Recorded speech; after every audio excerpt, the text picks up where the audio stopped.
Hello, I'm Peter LeBrie, aka Peter03102, and today is October 4, 2021. My video today is about the functions of the Chairman of the Joint Chiefs of Staff. To understand his functions, we also have to understand some of the functions of the President of the United States and the Secretary of Defense.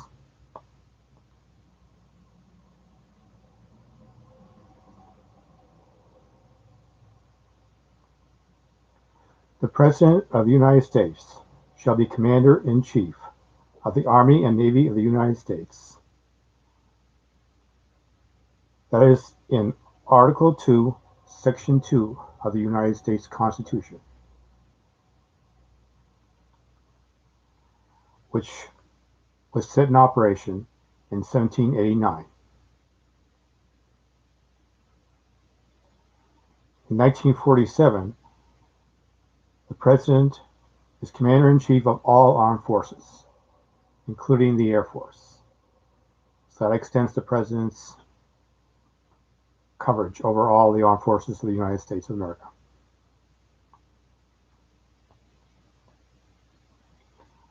The Secretary of Defense, according to Subtitle A of Title 10, Subtitle A, Part 1, Chapter 2, Section 113, Secretary of Defense, who is the head of the Department of Defense, appointed for civilian life by the President. The Secretary is the principal assistant to the President in all matters relating to the Department of Defense, subject to the direction of the President and to this title and Section 2 of the National Security Act of 1947.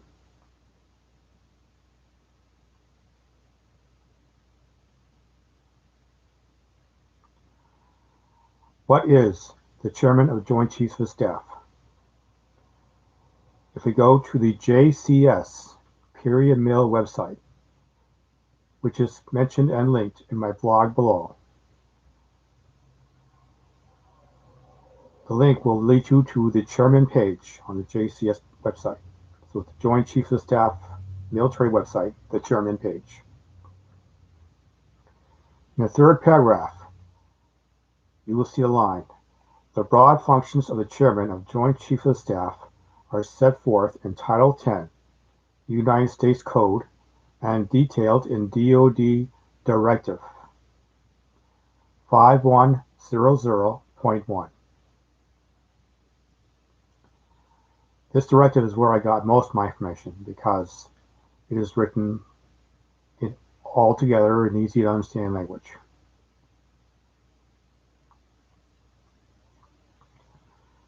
In Title 10, United States Code, Subtitle A, Part 1, Chapter 5, which is the section dealing with the Joint Chiefs of Staff. Section 1 is the Joint Chiefs of Staff composition. There are, in the Department of Defense, the Joint Chiefs of Staff, headed by the Chairman of the Joint Chiefs of Staff. So the Chairman oversees the Joint Chiefs of Staff.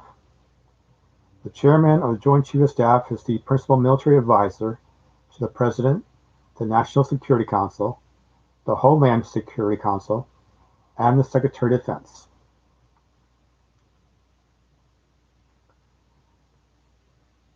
Then if you go to Section 153, the Chairman functions, it mentions that he does planning and advice, policy formation in Part A. Part B, he does national military strategy, and Part C, he does an annual report on combatant command requirements.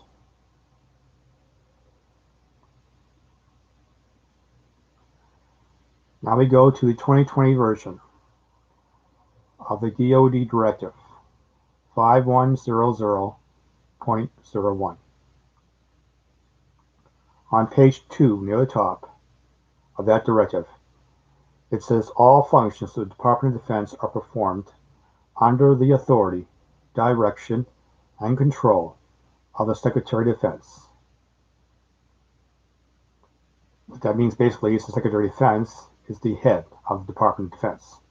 So everybody works in the Department of Defense works under the Secretary. On page 2, item 1, it says, in providing immediate staff assistance and advice to the Secretary of Defense, the OSD, which is the Office of Secretary of Defense, and the Joint Chief of Staff, which is the JTS, those separately identified and organized, shall function in full coordination and cooperation. That means these two bodies, the Office of Secretary of Defense, who is the staff, and the Joint Chief of Staff, who are the military leaders, work together, but they all have their separate functions. On page 2.1a, OSD is the principal staff element of the Secretary of Defense in the exercise of policy, development, planning, resource management, fiscal and program evaluation and oversight, and interface and exchange with other U.S. government, USG, departments and agencies, foreign governments, international organizations, through formal and informal processes. OSD may also perform oversight and management of the defense agencies and DOD field activities.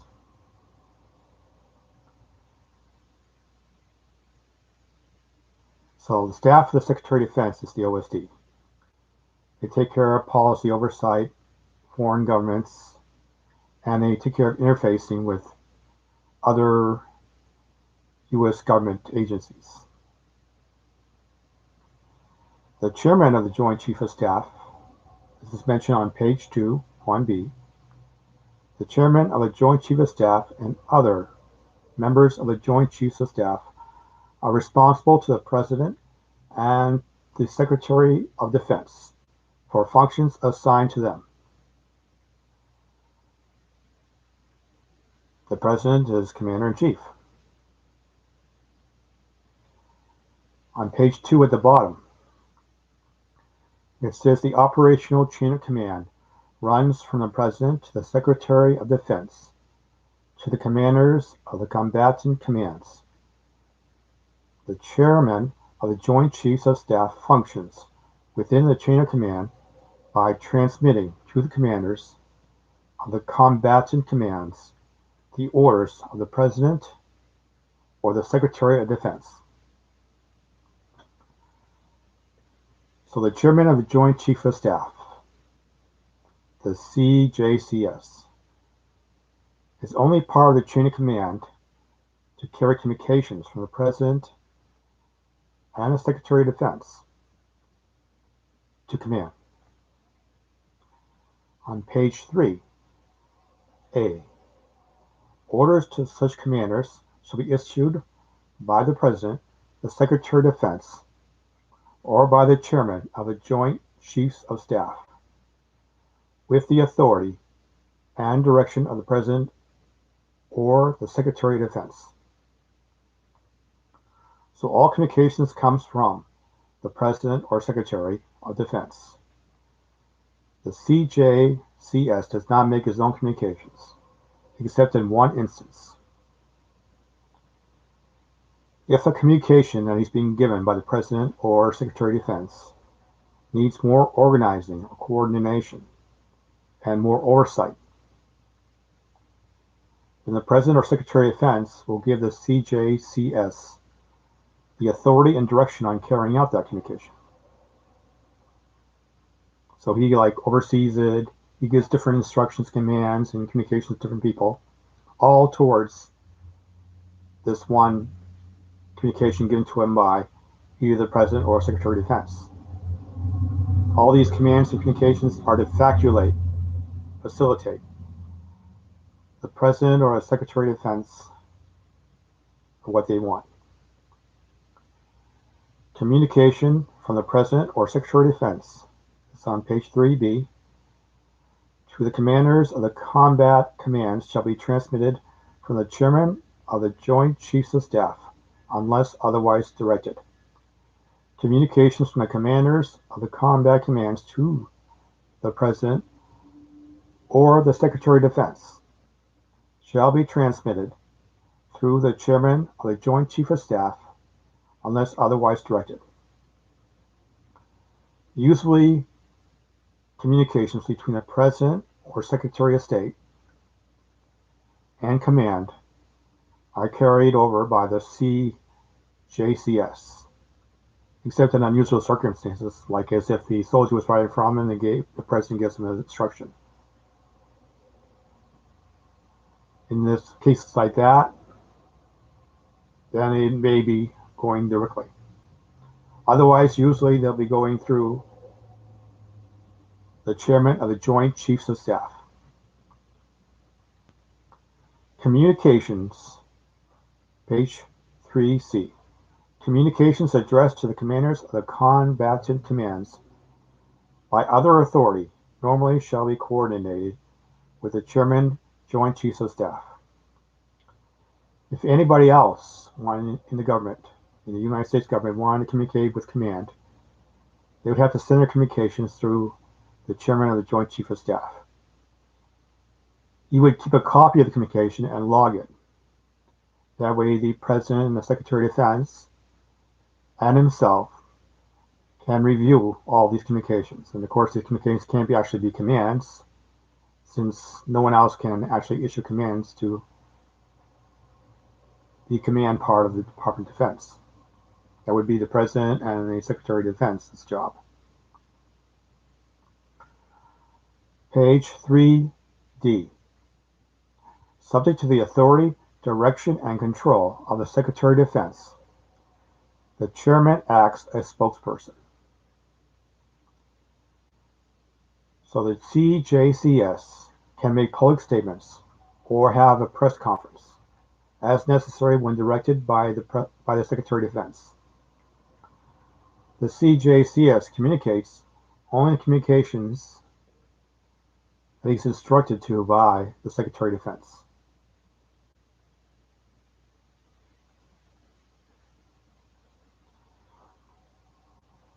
On page 3D, the President and the Secretary of Defense may assign other duties to the Chairman to assist the President and Secretary of Defense in performing their command functions. What that means is that other duties can be assigned by the President and the Secretary of Defense. They are the ones, and they are the only ones who can assign the President or Secretary of Defense are the only ones who can assign the CJCS, the Chairman of the Joint Chiefs of Staff, other duties. No one else can assign him other duties, and these duties should have something to do with command function, since that's the whole idea of the whole structure. So to summarize everything, the Chairman of the Joint Chiefs of Staff, CJCS job is Principal Military Advisor to the President, Secretary of Defense, and National Security Council. Carries communications from the President or the Secretary of Defense to Command. Carries communications from Command to the President or Secretary of Defense. With the authority and direction of the President or the Secretary of Defense, the Chairman of the Joint Chiefs of Staff can issue his own communications and commands to carry out these communications. But he also oversees it and reports back to the President or Secretary of Defense and tells them the status and what's going on, so that they're always in the loop. Other duties assigned by the President and the Secretary of Defense relating to command functions. The CJCS, the Chairman of the Joint Chiefs of Staff, is responsible to the President and the Secretary of Defense. And thank you very much for watching my video. There's a link to a blog below in the description of the video where you'll find the blog that will have a lot more detail on this.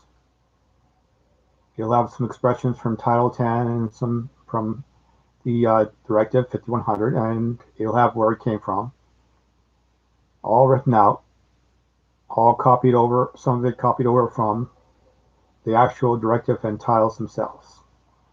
Thank you very much.